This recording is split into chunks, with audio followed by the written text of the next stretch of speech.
ठीक। पकड़ो, पीछे हाथ नहीं देना है, दिखाई देना चाहिए। देखो समझा रहे हैं तुम लोगों को, संस्कृत व्याकरण में कारक प्रकरण बता रहे हैं। क्या बता रहे हैं? कारक प्रकरण। कारक जो है, जैसे तुम लोग हिंदी में पढ़ा होगा कि जो क्रिया की उत्पत्ति में सहायक होता है उसी को कारक कहते हैं। उसी को क्या कहते हैं? कारक कहते हैं। तो यहाँ पर देखो हम लिख दिए हैं कारक प्रकरण। तुमको ये पूरा चैप्टर जो है ना बढ़िया से बता देंगे। लिखे हैं क्रियांतम कारकम, यानी कि क्रिया के साथ, यहाँ पर देखो, क्रिया के साथ जिसका प्रत्यक्ष संबंध होता है, रिलेशन होता है। संबंध का मतलब क्या हुआ? रिलेशन। तो उसे कारक कहते हैं। रिलेशन मतलब होता है जैसे हमारा भी कोई रिश्तेदार होगा, संबंध वही ना हुआ जी। जैसे आपके माता पिता, भाई बहन, भौजाई, ठीक ना, पत्नी, सखा, दोस्त, मित्र, तो ये सब संबंध बनाता है। जैसे आप कहते हैं ना वो मेरी बहन है, कहते हैं ना, तो क्या हुआ? बहन का संबंध हुआ। तो कारक कहता है कि जिसका प्रत्यक्ष संबंध होता है, प्रत्यक्ष, ठीक ना। जैसे मान लीजिए एक होता है ममेरा भाई, फुफेरा भाई, चचेरा भाई, होता है ना। लेकिन एक भाई जो होता है, जो आपका खास होता है, उसी को कहते हैं प्रत्यक्ष। जैसे आप कहते हैं ना, ये हमारा अपना भाई छिए, अनाने बोल हो, ठीक ना। तो कहने का मतलब है कि प्रत्यक्ष का मतलब वही हुआ कि जो तुम्हारा अपना है, जो तुम्हारा अपना है। कहता है क्रिया के साथ जिसका प्रत्यक्ष संबंध होता है उसे कारक कहते हैं, यानी कि सीधा संबंध। प्रत्यक्ष मतलब होता है सीधा संबंध हो। उसके बाद हम बताए हैं, वैसे तो आपको बताएंगे और आप लोग जानते भी होंगे कि कारक के 8 भेद होते हैं। कितने भेद होते हैं? 8 भेद होते हैं, बताए हैं और यहाँ भी बताएंगे। लेकिन उससे पहले हम संस्कृत में जो है जान लेंगे विभक्ति, ठीक ना।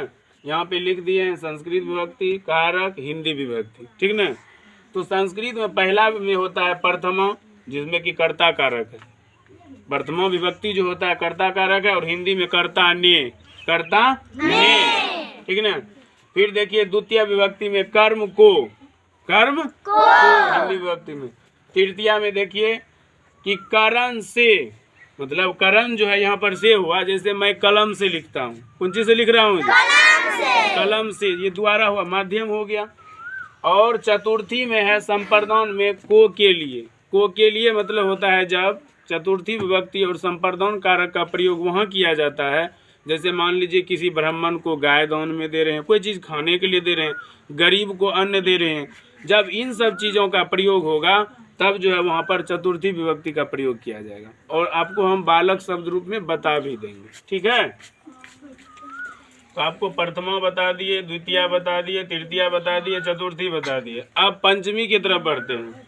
अब इसमें ये कंफ्यूजन होता है, पंचमी जो है आपका आपादन कारक है। कौन कारक है? लेकिन यहाँ देखिए क्या कहते हैं, तृतीया विभक्ति करण में भी से है और पंचमी में भी से है। और ये दोनों से में क्या अंतर है? इस से में संबंध व्यक्त होता है, लेकिन इस से में क्या है? जुदाई। हम लिख दिए हैं से जुदाई। इसका मतलब हुआ जब कोई भी चीज हमसे दूर जाता है, ठीक ना, तब उसमें पंचमी विभक्ति होती है। जैसे वृक्ष से पत्ते गिरते हैं, टूट करके गिर रहा है, गिर रहा है। तो वृक्षात पत्राणि पतंती, वृक्षात पत्राणि पतंती, अर्थात उसमें आपादन कारक है, क्योंकि वृक्ष से जो क्या हो रहा है? पत्ता टूट करके गिर रहा है, ठीक ना। इसलिए करके उसमें क्या होगा? ये आपादन कारक होगा।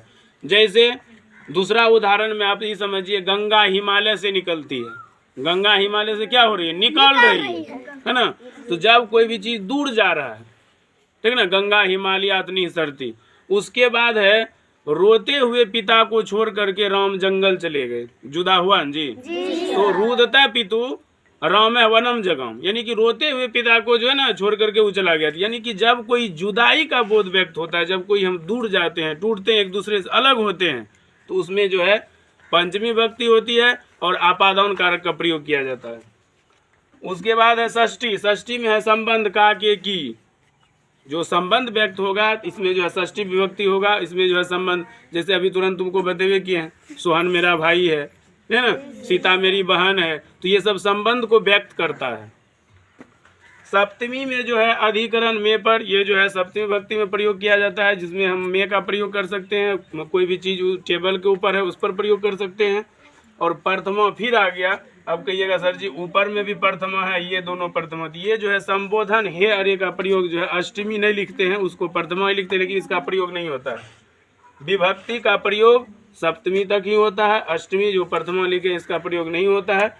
लेकिन संबोधन हे अरे ओ जी, हे राम, हे कृष्ण, ये सब का हिंदी में प्रयोग होता है, लेकिन संस्कृत में इसका प्रयोग नहीं होता है, सप्तमी तक होता है। तो आज आपको कारक प्रकरण में कारक की परिभाषा और जो विभक्ति है हिंदी और संस्कृत दोनों बताए। ठीक है।